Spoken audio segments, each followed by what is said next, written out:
ॐ नमः सिद्धेभ्यः।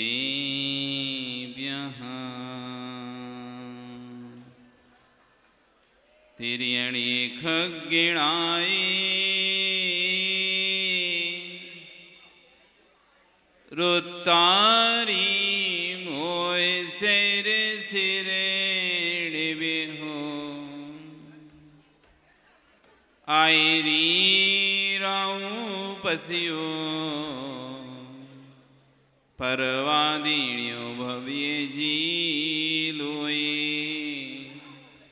नमो अरिहन्ताणं नमो सिद्धाणं नमो आयरीयाणं नमो वज्रायाणं नमो लोये सब्बिशाहुडं। बोले अनंत अनंत से परमेष्ठी भगवानी की, आदिरम आदिनाथ भगवानी की, वर्तमान शासन महावीर भगवानी की, आचार्य कुंद कुंदेव स्वामी महाराज की, गौड़ाचार्य विराग सागर जी महाराज की, आचार्य गुरु विश्व सागर जी महाराज की, अहिंसा में विश्व धर्म की।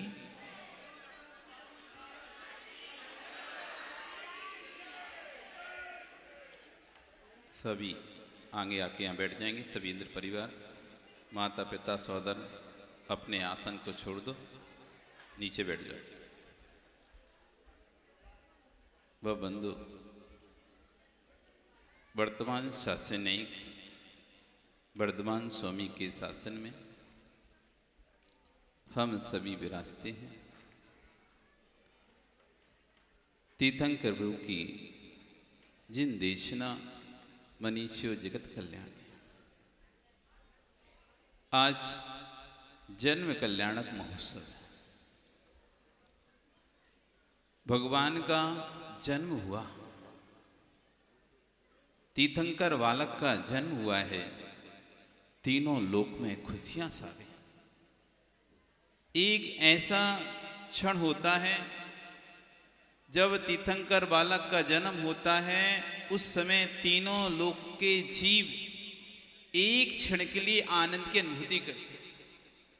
यहाँ तक कि नारकी, जहाँ पर नित्य नारका नित्या सुत्तल लेस्या परिणाम देन बेकना बिक्रिया सब अशुभ हैं, परस्परो दीरित दुखा, आपस में एक दूसरे को लड़ा लाकर दुख दे रहे हैं, ऐसे नारकी जीव भी माताओं भगवान के जन्म होने पर शांत हो जाते हैं। नारकी शांत हो सकते तो आप नहीं हो सकती क्या? क्यों बहनों? जब नारकियों को शांति मिलती है भगवान के जन्म लेने पर, तो आप लोगों को नहीं मिलती। एक क्षण ऐसा ही तो है। मात्र जगत में एक जिनवाणी का एक स्थान ऐसा है जहां पर जीव शांत बैठ सकते हैं। अभी आप देख रहे थे, बधाइयां हो रही थी, ढोल बज रहे थे, बाजे बज रहे थे, संगीत हो रहा था, लेकिन शांति नहीं थी। आनंद था, खुशी थी, लेकिन शांति नहीं थी। हम शांति का आनंद भूल चुके हैं। हमको गाने बजाने में, आवाज करने में, बोलने में आनंद आता है। यदि कोई कह दे 5 मिनट कि आप शांत मौन लेके बैठ जाओ, बेचैनी होने लगेगी, अंतरंग में बेचैनी होने लगेगी। ऐसा लगेगा कब कोई कहे कि एक 10 मिनट का था मौन तो पूरा हो गया, 10 मिनट अब बोल लें। यदि आपसे कहा जाए 5 मिनट आप आंख बंद करके बैठें, 5 मिनट बाद जैसे ही 6वां मिनट होगा आप खुल के एक बार खोल के देख लो। जैसे ही 5 से 6वां मिनट होगा मन में एक व्याकुलता आएगी, एक बार खोल के देख लो बाहर क्या है, फिर बंद कर लूंगा, फिर भले 10 मिनट के लिए बंद कर लूंगा, लेकिन 5 मिनट बाद बेचैनी होने लगेगी, क्योंकि शांति का वेदन किया ही नहीं है आज तक। अशांति का जीवन जिया है और अशांति के जीवन में इतने लिप्त हो चुके हैं, इतने लिप्त हो चुके हैं, इतने लीन हो चुके हैं, शांति का अनुभव है ही नहीं। जब जीव को शांति का पता चल जाएगा, सुख को छोड़ना पसंद करेगा। सुख और शांति 2 चीजें। सुख और शांति, व्यक्तियों के पास सुख है, पैसा है, धन है, संपत्ति है, सुख तो है, लेकिन शांति नहीं है। जगत में हजारों लोगों के पास धन है, संपत्तियां हैं, खूब है, अटूट है, जैसा आलीशान लग्जरी रहन सहन चाहिए वैसा है, गाड़ी घोड़ा सब कुछ है, इतना होने के बाद भी शांति उनके पास नहीं है। ये जिन दर्शन, जैन दर्शन सुख के मार्ग को नहीं बताता, ये जैन दर्शन सुख का मार्ग नहीं बताता, ये जैन दर्शन शांति का मार्ग बताता है। सुख का मार्ग बताने वाले तो कई लोग हैं, लेकिन शांति का मार्ग यदि कोई बताने वाला है वो जिन दर्शन है। यदि भोग विलासों से शांति मिलती तो कोई फिर त्याग नहीं करता। भोग विलासों से शांति मिलती तो कोई मुनि नहीं बनता, कोई गृह त्याग नहीं करता, परिग्रह का त्याग नहीं करता।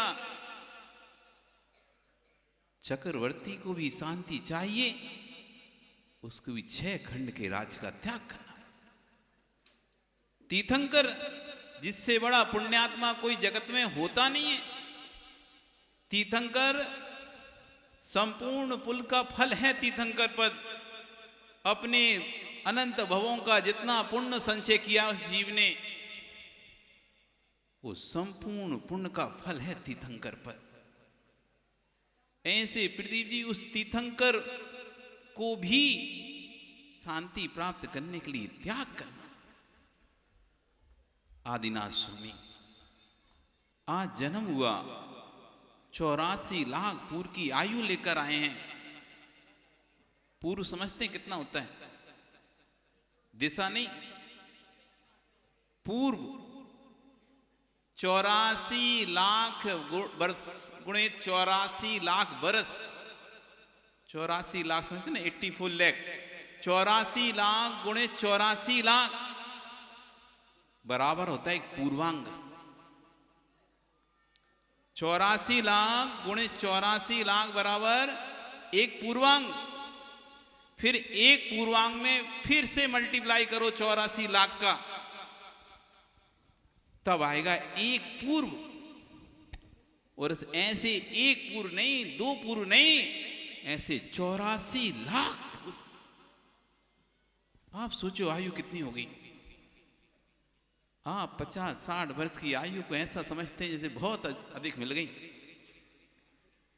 84 लाख में 84 लाख का गुणा करेंगे तब पूर्वांग होगा धर्मचंद जी, और उस पूर्वांग में फिर 84 लाख का गुणा करेंगे तो पूर्व आएगा, फिर उसमें 84 लाख का गुणेंगे, फिर 84 लाख पूर्व होगा। ये आयु प्राप्त करके आए थे आदिनाथ भगवान। उसमें से 83 लाख वर्ष उनके राज्य भोग में निकल गए थे, तब भी शांति को प्राप्त नहीं कर पाए।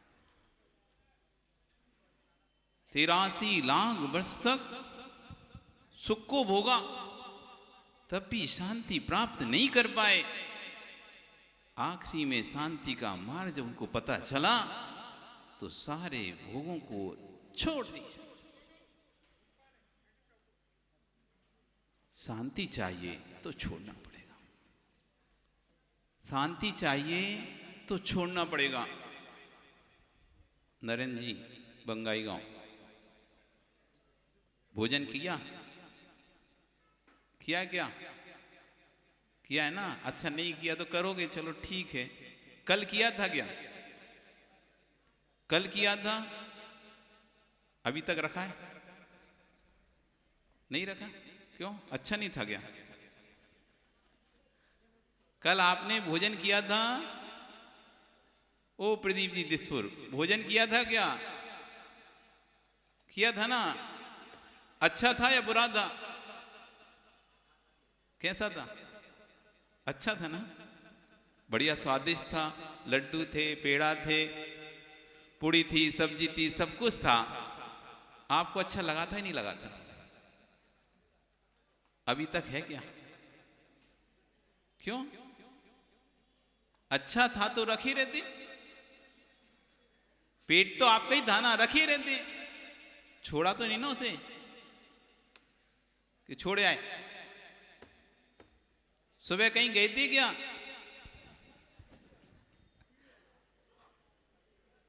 पेट भरा है, अगले दिन ऐसा लगता है कि अरे यदि छोड़ेंगे नहीं तो बीमार हो जाएंगे, अगला चाहिए तो पहले ये छोड़ना पड़ेगा। और यदि स्थान ना मिले तो बेचैनी होने लगती है, घबराहट होने लगती है। कहीं भी स्थान मिले, छोड़ना है, वो जैसे ही छोड़ देते हो शांति। कैसी शांति आती? पेट खराब हुआ कभी तुम्हारा? संजय पेट खराब हुआ क्या? तो पेट खराब होता है और जैसे ही आप छोड़ देते हो शांति। जब जब आप छोड़ोगे तब तब शांति का वेदन करोगे। सुना नवीन? देवी को छोड़ दोगे तो शांति हो जाएगी।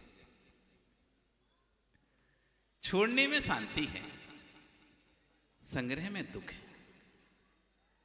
छोड़ने में शांति है, संग्रह में अशांति है। तीन लोक के जीव एक क्षण के लिए, जब तीर्थंकर बालक का जन्म होता है, आनंद से तीनों लोक में आनंद फैल जाता है। उस क्षण का वेदन हमको होता है, लेकिन हम इतने अशांत हैं, हम उसका वेदन कर नहीं पाते। आज भी तीर्थंकरों का विदेश क्षेत्र में जन्म हो रहा है, ऐसा नहीं समझना कि तीर्थंकरों का अभाव है। तीर्थंकरों का अभाव नहीं है, भरत क्षेत्र में अभाव है। भरत क्षेत्र में पंचम काल है, यहां पर तीर्थंकर का अभाव है, लेकिन तीर्थंकर का अभाव नहीं है।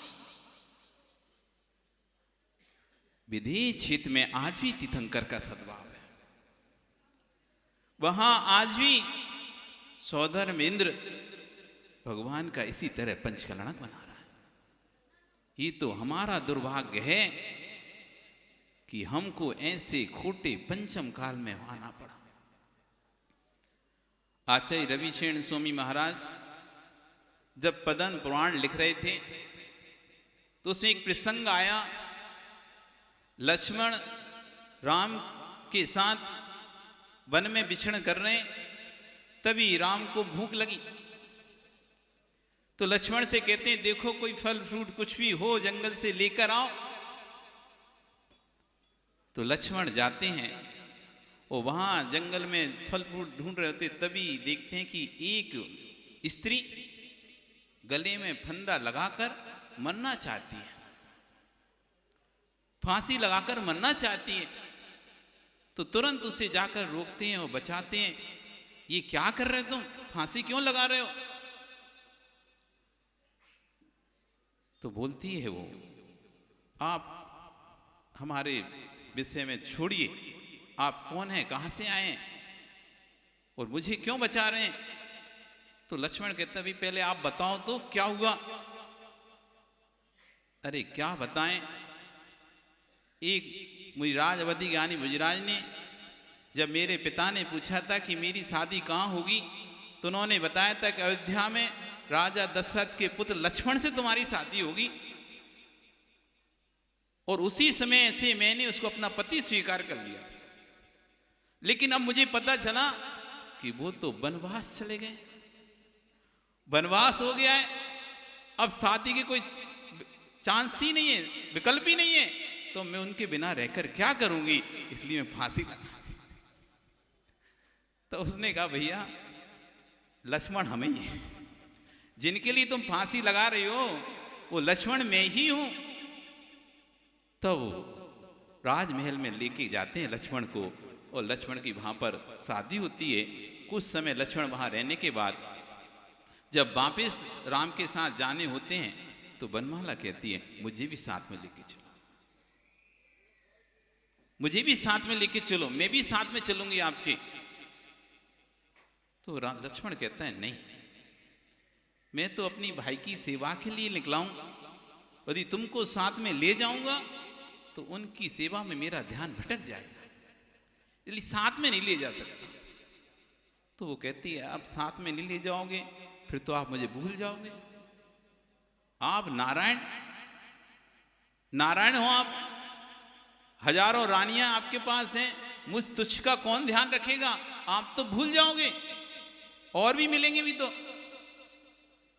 लक्ष्मण कहता है तुम चिंता नहीं करो, मैं अयोध्या पहुंचकर तुमको लेने आऊंगा।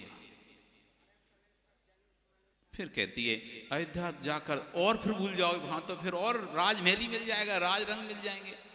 तब लक्ष्मण कहता है कि यदि मैं तुम्हें भूल जाऊं, यदि मैं तुम्हें लेने ना आऊं तो मुझे वो पाप लगे जो रात्रि भोजन करने वाले को लगता है। यदि मैं तुम्हें लेने ना आऊं तो मुझे पंचम काल का मनुष्य बनना पड़े। आप सोचो चतुर्थ काल में इस पंचम काल को गाली समझा जाता था कि यदि मैं तुम्हें लेने ना आऊं तो मुझे पंचम काल का मनुष्य बनना पड़े। चिंता नहीं करो, मैं लेने जरूर आऊंगा, ये वचन देके गया था। इस खोटे काल में हम उत्पन्न हैं, कार्य लिंग ही कारणम। आचार्य सूत्र देते हैं कार्य लिंग ही कारणम। कारण दिखाई दे रहा है, कार्य पता चल जाता है, कार्य दिखाई दे रहा है, कारण पता चल जाता है। कारण से कार्य का बोध होता है, कार्य से कारण का बोध होता है। पंचम काल में उत्पत्ति ये कार्य है। कारण क्या रहा? हमने मिथ्यात्व का सेवन किया, हमने गुरुओं पर श्रद्धा नहीं रखी, हमने भगवान की अच्छे से भक्ति नहीं की भी तो मायाचारी कर ली, की भी तो नाम के पीछे अपने सारे पुण्य को खर्च कर दिया। हम भगवान के पास भी आए तो सौदागर बनकर आए, हम गुरु के पास भी आए तो सौदागर बनकर आए।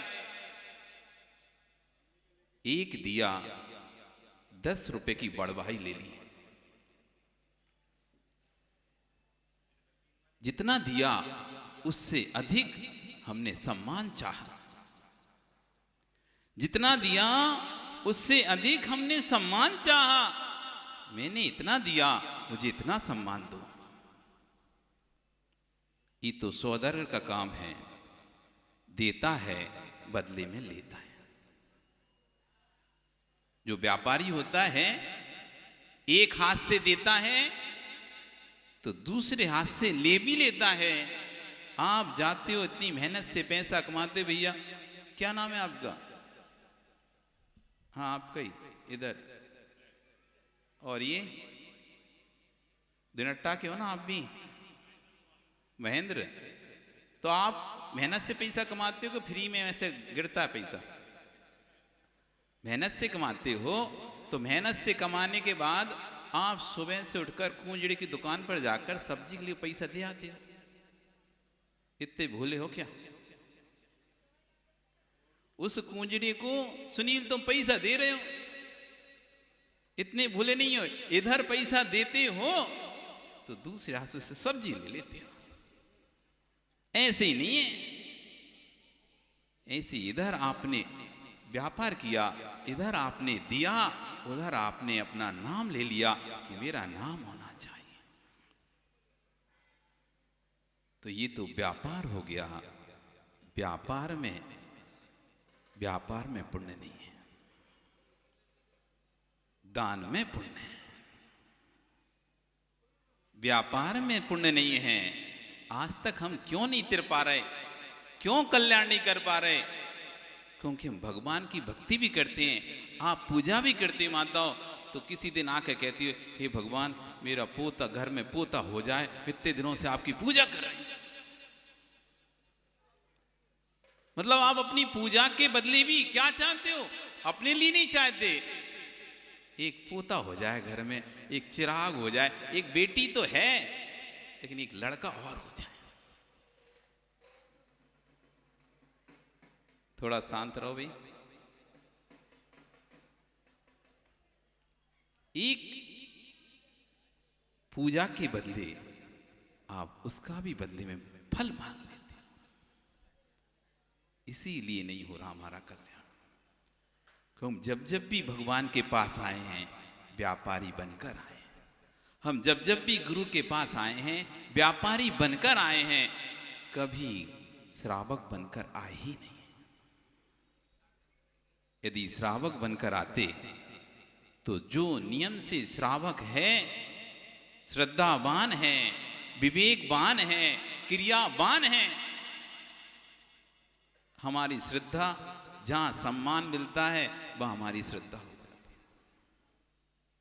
जहां हमको सम्मान मिलता है तो वह हमारी श्रद्धा, जहां हमको सम्मान नहीं मिले तो ऐसी है, छोड़ो। हमारी श्रद्धा भी, हमारी क्रिया भी, जहां अच्छा बड़ा मंच दिखे तो हम लाखों रुपए लुटा देते हैं, और कोई छोटा सा मंच हो, अरे यहां क्या करना है, नाम ही नहीं हो पाएगा। कुछ ज्यादा नाम ही नहीं होगा ना, छोटे मोटे कार में लोग कमाए, कमी है, बड़े लोगों के बीच में होना चाहिए। श्रद्धा, क्रिया, विवेक तीनों हमारे पास नहीं है। हम सौदागर हैं। जिस दिन तुम सौदागर पने को हटा दोगे और श्रावक पने को प्राप्त कर लोगे, नियम से देखना 1-2 भवों के अंदर अंदर रमेश कल्याण हो जाएगा। नहीं हो रहा, यही कारण है। कार्यलिंग ही कारणम, कार्य दिखाई दे रहा है। पंचम काल में आना हमारा कार्य है। कारण क्या था? भक्ति तो की थी इसलिए मनुष्य बने, भक्ति तो की थी भगवान की इसलिए जैन कुल में उत्पन्न हुए। बिना पुण्य के तो आप जैन कुल में उत्पन्न हो नहीं सकते, बिना पुण्य के तो मनुष्य बन नहीं सकते, बिना पुण्य के तो सर्वांग सुंदर हो नहीं सकते, स्वस्थ शरीर मिल नहीं सकता, सब आयु आदि पूर्ण नहीं मिल सकती। पुण्य तो किया था लेकिन थोड़ी सी कमी कर दी, थोड़ी सी कमी कर दी। बाजार तो गए थे, फल तो खरीद रहे थे, लेकिन एक तरफ रखे थे 150 रुपए किलो के एप्पल और एक तरफ रखे थे 60 रुपए किलो के एप्पल। तो हमने सोचा कहाँ 150 रुपए के लेंगे, 60 के ले रहे हैं सस्ते वाले। उस सस्ते वाले ले आए, खा लिया, फिर पड़ गए बीमार। सो 150 की जगह 1500 रुपए डॉक्टर को पहले सस्ता लेके आए बचाने के लिए। पलक तेरे पापा कैसा लेके आते हैं? सस्ता लाते हैं कि अच्छा लाते हैं? पहले सस्ता लाए पैसा बचाने के लिए कि चलो बच जाए, और फिर खा के हो गए बीमार। फिर डॉक्टर को दिया 1000 रुपए की फीस, भैया देखो क्या होगा, हम बीमार हो गए, अब बड़े परेशान हैं। तो ऐसी स्थिति हमारी है। हम करते तो भक्ति पूजन हैं लेकिन थोड़ी सी कमी कर देते हैं। आचार्य भुवन कुंद कुंद देव स्वामी महाराज ग्रंथराज रेणसार जी गाता कह रहे हैं, जिन पूजा मुनि दानम करे जो दे दी सत्य रूवेण सम्माइठी सावे धम्मी सोहो दिमोख मग्गिरदो। जिन पूजा, जिनेन्द्र भगवान की पूजा, मुनि दानम मुनियों को दान करेई करता है, जो देती शक्ति रूपेण अपनी शक्ति के अनुसार। हमारे आचार्य ने कभी ये नहीं कहा कि आप खूब दान करो, या मत करो। उन्होंने हर जगह एक बात कही है, कीजिए शक्ति प्रमाण। कभी उत्साह में इतने आगे मत बढ़ जाना कि बाद में रोना पड़े। कीजिए शक्ति प्रमाण, शक्ति रूपेण। यदि शक्ति है तो कम मत करो, बराबर करो जितनी शक्ति है, क्योंकि दोनों को पाप का बंध है। जो अपनी शक्ति से कम कार्य करता है, शक्ति है देने की, और फिर भी जो नहीं दे रहा, वो तीव्र अंतराय कर्म का बंध कर रहा है। वो शक्ति नहीं है देने की और जबरदस्ती उसने दे दिया, अब संकलता में जीकर तिरंच आयु का बंद कर रहा है। अब लाखों की सुनील तुमने बोली तो बोल दी, अब घर पहुंचे, अब हो रही है कैसे देंगे कैसे देंगे। उधर तो उत्साह में बाजे बाजे में बोल जगी, अब धोखे हो रही है। अब कह रहे किस्तों में दे लो, 2 साल में दे देंगे, 5 साल में दे देंगे, 10 साल में दे देंगे। और जब शक्ति नहीं थी तो ली क्यों थी? शक्ति है, और फिर तुम यदि तुम नहीं बोल पा रहे, तब भी आचार्यवन कह रहे हैं ये अंतराय कर्म का बंद कर रहा है। शक्ति हो खूब लेना चाहिए, जितनी शक्ति हो अपनी शक्ति के अनुसार खूब लेना चाहिए। और शक्ति सामर्थ्य नहीं हो तो भैया जबरदस्ती नहीं करना चाहिए। इसलिए आचार्य कह रहे हैं जिन पूजा, भगवान की पूजा, मुनि दान, मुनियों को दान जो करी करता है कैसे? शक्ति रूपेण, अपनी शक्ति के अनुसार। सम्मा इट्ठी सावे, ऐसा सम्यक दृष्टि श्रावक धम्मी धर्मात्मा सो होदी मोक्ष मग्रदो, वह मोक्ष मार्गी होता है, मोक्ष को प्राप्त करता है। यदि मोक्ष मार्ग को प्राप्त करना है, श्रावक हैं आप, तो दान पूजा करो। क्योंकि आचार्य भगवान कह रहे हैं दानम पूजा मुखम साव्या धम्मो। आज एक भैया पूछ रहे थे, महाराज जी ये दान पूजा आदि क्रिया है क्या कि धर्म है? स्याद क्रिया भी है, स्याद धर्म भी है। स्याद क्रिया भी है, स्याद धर्म भी है। दान पूजा क्रिया भी है, दान पूजा धर्म भी है। अब आप पूछोगे धर्म कैसे? क्रिया तो दिखाई दे रही सामने करते हुए, पर धर्म कैसे? तो धर्म ऐसे है कि घर में माताओं आटे का डिब्बा है कि नहीं है? क्या आटे का डिब्बा नहीं है? कौन क्या नहीं है? सब क्या है ना? घी का डिब्बा है नहीं है आपके यहां? घी का डिब्बा भी है, आटे का डिब्बा भी है, दूध पानी की बाल्टी है कि नहीं है? सब है ना? तो मां बताओ कौन से देश में आटे से डिब्बा बनता है? कहां पे बनता है आटे का डिब्बा? आपके घर में ना आटे का डिब्बा कि स्टील का डिब्बा? आटे का डिब्बा है कि स्टील का डिब्बा है? कौन सा डिब्बा है? कौन सा है? स्टील का कि आटे का? आटे का नहीं है। अभी तो बोल रही थी आटे का डिब्बा है। अभी महाराज जी गलती हो गई। तो क्या आटे का डिब्बा नहीं है? तो यदि आपसे बुलाया जाए आटे का डिब्बा लेके आओ, तो आप क्या लेके आओगे? आटे का तो है ही नहीं, फिर लेके क्यों आओगी तुम स्टील का? आटे का डिब्बा है। हाँ, तो आटे का डिब्बा है क्या? यदि आटे का डिब्बा मंगाएंगे तो आप उठा के लाओगी कि नहीं लाओगी? यदि नहीं होता तो लेके कैसे आई फिर?